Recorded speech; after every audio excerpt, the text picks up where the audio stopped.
আমি ইন্টার্নশিপ করছিলাম তখন, তো পেশেন্ট ঢুকলো, একা ঢুকেছে, সাথে কিন্তু কেউ নেই।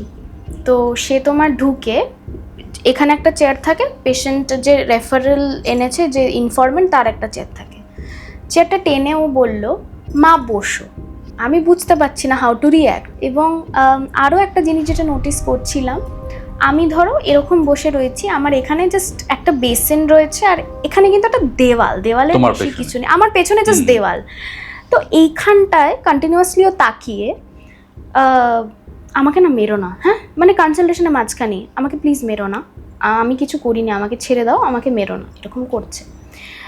তো এটা ইউজুয়ালি যখন অ্যাবিউজের কথা টথা মনে পড়ে অনেকেই করে। প্রথমে আমি ভাবলাম মেয়েটি কি ট্যারা, আমাকে কি দেখতে পাচ্ছে না, আমি কি একটু সাইড হয়ে বসবো না কি করব।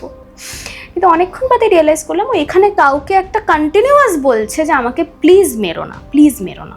তারপরে যখন মেয়েটি উঠলো তখন প্রথমত চেয়ারটা এরম টেনে বললো মা চলো আজকে হয়ে গেছে, এবং বললো আসি।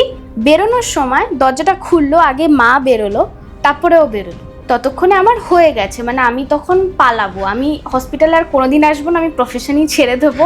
ফাইল ঠাইল নিয়ে যখন আমার সুপারভাইজারের কেবিনে যাই, উনি বলে যে ওর স্কিজোফ্রেনিয়া আছে, তারপরে যেটা বলে ওর মা মারা গেছে।